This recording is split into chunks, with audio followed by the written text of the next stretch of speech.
A doctor in Portland, Oregon, is now calling out the city's failure to address crime and homelessness after she says she was brutally attacked by a homeless man while walking home from a nearby bar.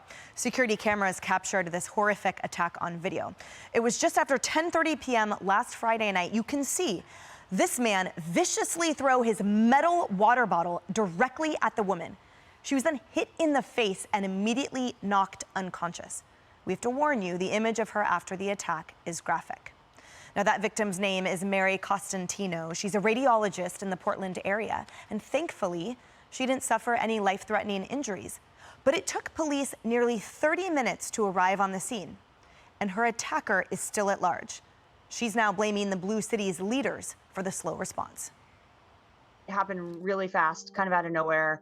He just threw an aluminum water bottle and it hit my face. It was hurled pretty hard, and it just got me, just knocked me right in the head. I do not hold the police accountable for this at all. I hold our city accountable for defunding the police and making it, we're in this situation where we don't have enough police force to protect our citizens, and we did this to ourselves.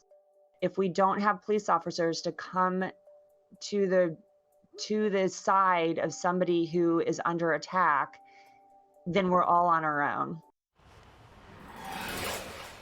Here's what's most important about that, Doctor. At that time, and this is what the police department came out and said, at the time, the officers, Portland police officers, were actively already on 26 calls throughout the city. There were 0 free officers and another 52 calls holding. Her situation was horrific, but she wasn't alone in waiting for the police presence, in having a horrific situation happen where she didn't get help. She gave up, she went home, she said. By the time police responded, she had already left and gone home. It is not law enforcement's fault. Obviously, it is those policies that the Blue City has shoved down the throats of Portlandans who are now dying on the streets because of situations like that. Well, that's right. You have crime and homelessness up a lot when it comes to Portland. They also have the fewest police officers that they've ever had. You have businesses leaving. This is a very unsafe place to be. And the fact that she went home, that's because that is safer than her to stay where she was. I mean, as we know, she was just walking on the street and she was brutally attacked. Mary Constantino is a radiologist like myself. We run in very similar circles. Obviously, I heard of this story, and this is just devastating. And you know what? The first thing that I thought of after hearing that she's going to be okay is, what are cities like this going to do when the doctors no longer want to live there?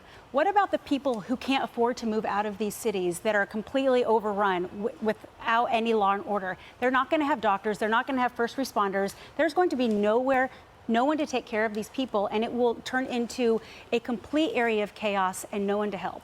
Todd, do you remember when, in its infinite wisdom, Portland decided to, yes, defund the police, and when people tried to restore some type of law enforcement, the city council got together and said, no. We're going to have park rangers step in and other sort of like non-armed people who then, when they deployed them to city parks, were chased out by a knife.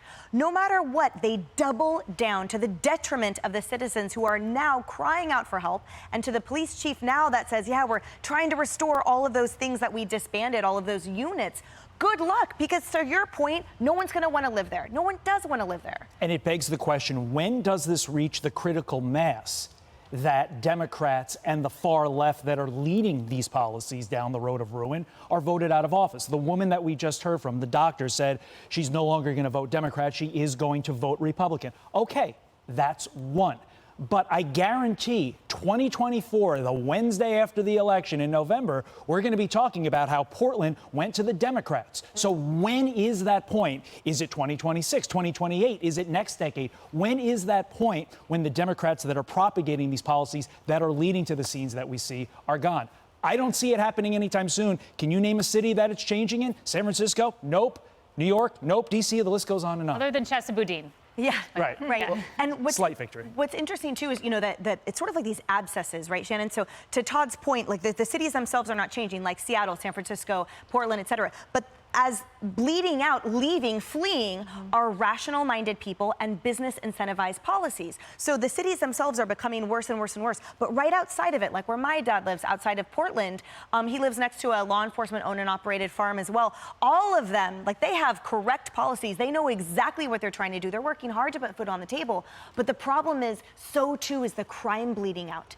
All of that fester is spreading. So the policies are not just limited to that metropolitan area, it's growing.